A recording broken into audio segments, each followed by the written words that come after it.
Bilang isang MC taxi driver, anong gagawin mo kung ang nakuha mong pasahero ay walang pera? Kaya patanggal nga ako. Ano? Bukas. Ka na naman, di ba?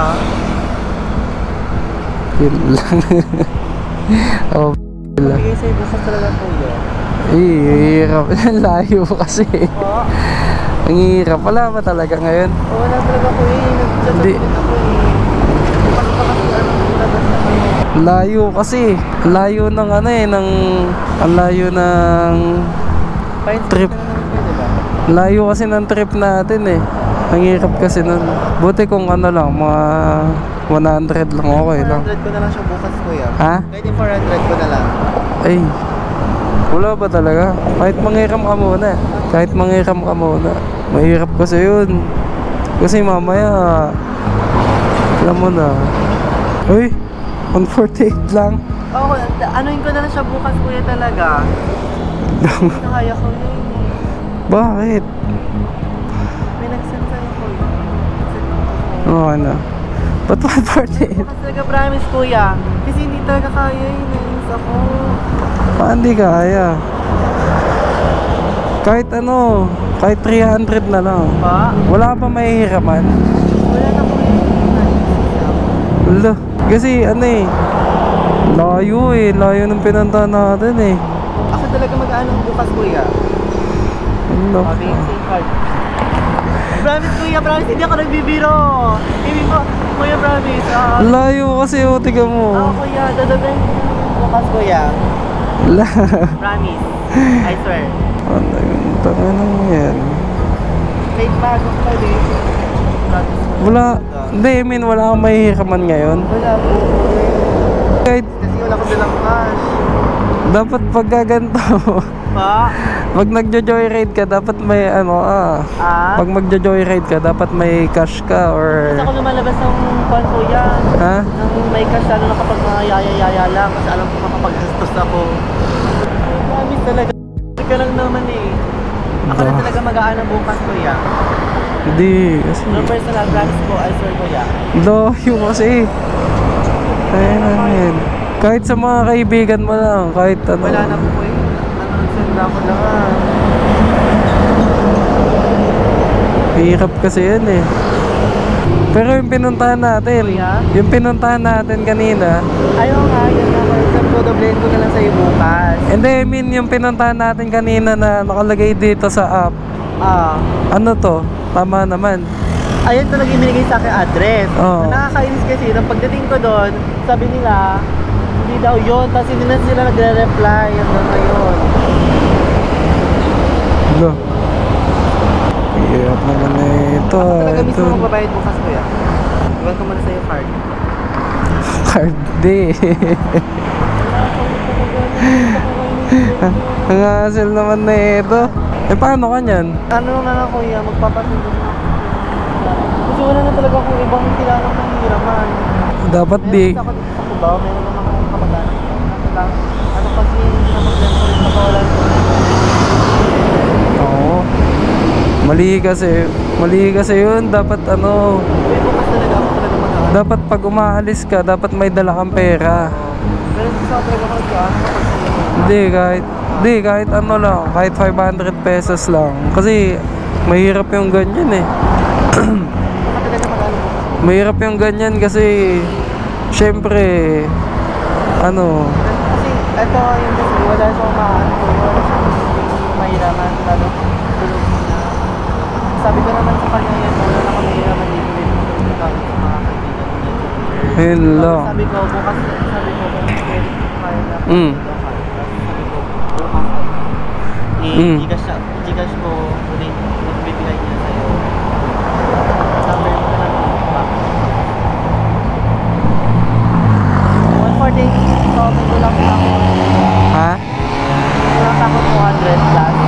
Hindi, dapat nga ano na eh. Oo, Mga kulang. 400. Dapat 400 na siya eh kasi na ano naman ata dun sa may nakalagay dito eh. Sabi na lang bukas kuya, dagdagan ko ng 200, 60. Para magiging 300. Paano to? Lugi guys. Ha? Sige Sige. Ano, ganito na lang. Send mo na lang Sure yan Kuya, promise, magte-text ako sa'yo, mag-update ako sa'yo. Sige Kasi ano eh. May ka lang naman kuya, kahit ako pa magbigay sa'yo talaga bukas, promise. Sure yan. Sure Kuya, text mo ko na. Bali ano na lang kulang mo, mga 260. 260 Sige, sure yan Bukas. Kasi ko naman yung ano ko kuya, super ka naman kuya. Ako promise talaga magbibigay na ako sa walang sa mahirap kayo. Sige. Sabi ko Paano ka niyan ngayon? Saan ka pupunta? na ako kuya. Dito? May mga paano naman ako ng mga kaibigan naman ako dito sa bandang Cubao. May lakad ka, may inom ka ba? Hindi. Syempre. Kuya, bukas talaga. Yung Gcash mo naman yun, di ba? 097. No. Pero sana next time magdala kang pera. Kasi may ngayon na lang ako sa ulit na mabas. Oo.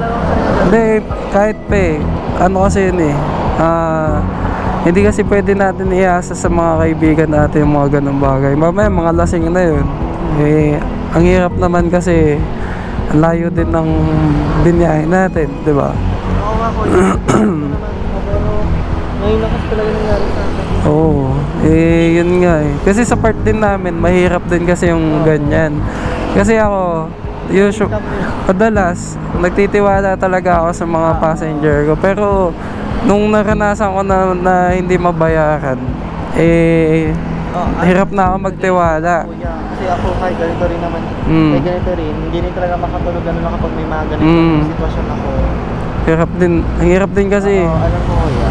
Kaya sige, ganun na lang. Kuya, kasi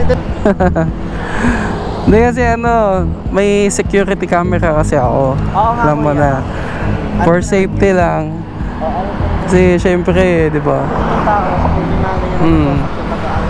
Kasi for safety din namin to. Para kung sakali, if ever, may katibayan kami, ganun. So, yun. Ganun na lang Kuya. Dito ka na lang. Safe ba dito? Pasensya ka na kuya, sobrang pasensya. Sige. Send mo sa akin bukas Antayin kayo bukas Okay, mamaya. Mamaya Sige. Thank you. Tanginang yan. Hindi ko alam kung maniniwala ako dito or ano Kasi guys, na-pick up ko yan doon malapit sa amin, si ma'am. Kaso, yun nga, ang magbabayad daw yung mga kaibigan niya.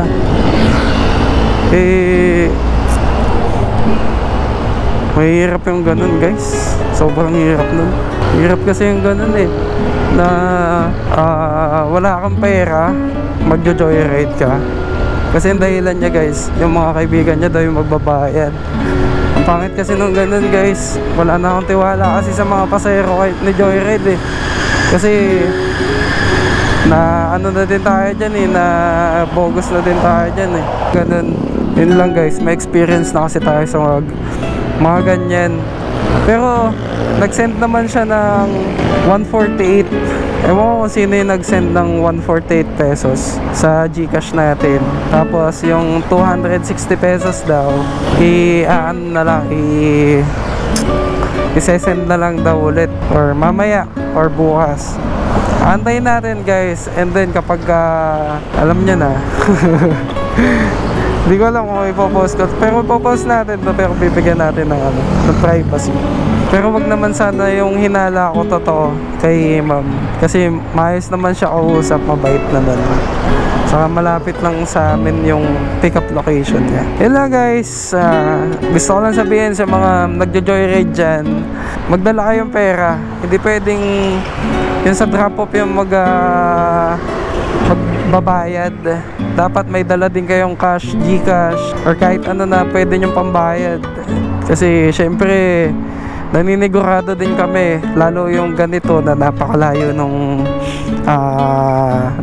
pick up to drop off, napakalayo guys. Kaya sa mga nagjo-joyride dyan, make sure lang na may pambayad kayo. Ay nako,